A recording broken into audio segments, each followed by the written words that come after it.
오늘은 요한복음 18장과 19장의 내용을 바탕으로 말씀을 나누겠습니다. 말씀이 길기 때문에 오늘은 말씀을 봉독하지 않겠습니다. 예수님께서는 목요일 저녁에 제자들과 마지막 만찬을 가지시고 저녁에 겟세마네 동산에 오르셔서 기도를 하셨습니다.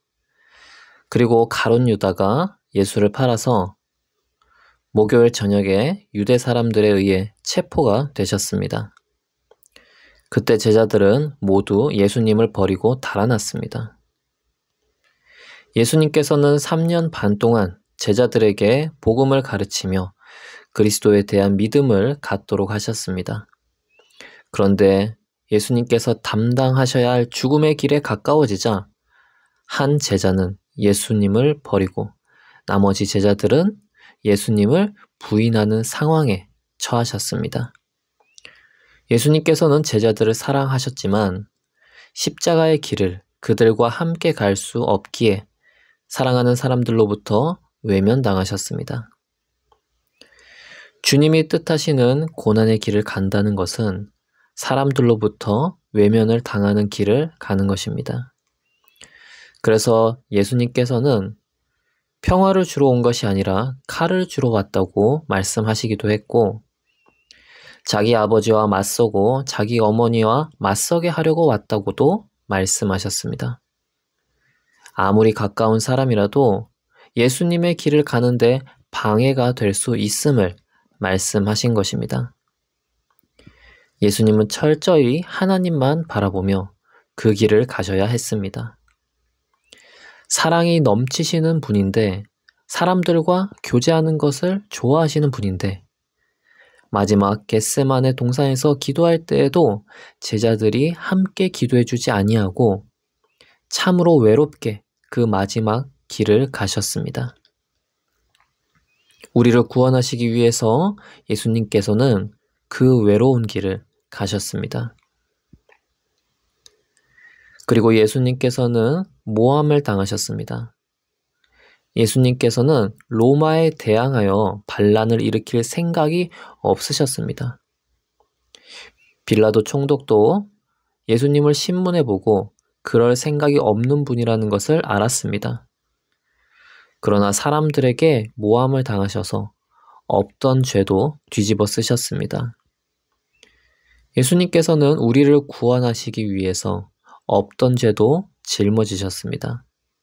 사람들의 그 완악한 죄를 예수님께서 지신 것입니다. 또한 예수님께서는 군인들에게 뺨도 맞으시고 채찍에 맞으시고 조롱도 당하셨습니다. 참으로 수치스러운 일들을 모두 당하셨습니다. 죄가 있어도 뺨을 맞는 것은 수치스러운데 죄가 없는데 뺨을 맞으시니 인간적으로 얼마나 수치스러우셨을까요?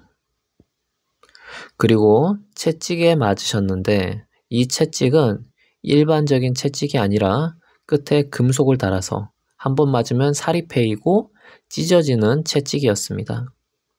그래서 채찍에 맞는 것만으로 죽을 수도 있는 그만큼 위험한 채찍을 예수님께서는 맞으셨습니다. 예수님께서는 우리를 위해서 온몸에 살이 패이고 찢어지는 고문을 당하셨습니다. 뿐만 아니라 경외하는 모습으로 유대인의 왕이라고 불리지 않고 매를 맞으면서 불려졌습니다. 신분을 조롱당한 것입니다. 그리고 예수님께서는 많은 사람들의 원성을 들으셨습니다. 그동안에는 예수님을 반대하는 자들도 있었지만 따르는 자들도 많이 있었는데 이제는 모든 사람들이 예수님을 십자가에 못 박으라고 했습니다. 아무도 예수님을 위해 나서주는 사람이 없었고 예수님께서는 모멸감을 느끼셨고 인간적으로는 아무런 희망이 보이지 않는 시간을 보내게 되셨습니다. 예수님께서는 온 몸으로 고난을 당하시고 마음도 찢어지셨습니다. 마지막으로 예수님께서는 십자가에 달리셨습니다. 사람의 몸에 못이 박히는 그 고통이 얼마나 크셨겠습니까? 그리고 십자가형은 피를 흘림으로 오랫동안 고통을 느끼다가 쇼크사하는 사형 방식이었습니다. 그러니 죽음의 고통을 오랫동안 겪으셔야 했습니다. 또한 십자가형은 원래 발가벗긴 상태에서 진행되었습니다. 한마디로 인권이라는 것은 없었습니다. 어떻게 보면 동물보다 못하게 고문을 받으며 죽으신 것입니다. 예수님께서는 이렇게 참혹하게 고난을 당하시고 우리를 위해서 죽으셨습니다. 우리를 구원하시고 우리의 죄를 대신 지시기 위해서 예수님께서는 그 길을 가셨습니다. 그리고 인간이 얼마나 참혹한 죄를 저지르는지 예수님에게 부어진 행동들을 보면서 우리는 알 수 있습니다. 그러나 예수님께서는 우리를 위해 그 모든 죄를 담당하셨습니다. 모든 사람들이 예수님을 미워했고 조롱했고 예수님을 돕는 데에 무관심했습니다. 그러나 예수님의 신분은 변치 않았습니다. 예수님의 십자가 명패에는 유대인의 왕 나사렛 사람 예수라고 적혔습니다. 그리고 그 명패는 히브리 말과 로마 말과 그리스 말로 모두 적혔습니다.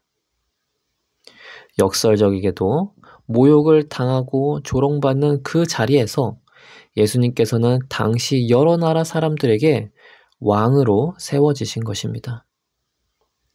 그리고 우리는 그 왕을 믿고 섬기고 있습니다. 예수님이 당하신 고난을 천천히 보면 우리가 복음을 위해서 얼마나 고난을 당해야 할지 이해하게 됩니다. 어떤 유형의 고난을 당하게 될지도 알게 됩니다. 우리도 예수님을 따라서 고난당하는 그리스도인의 삶을 살게 되지만 그렇지만 우리의 신분 또한 변하지 않습니다.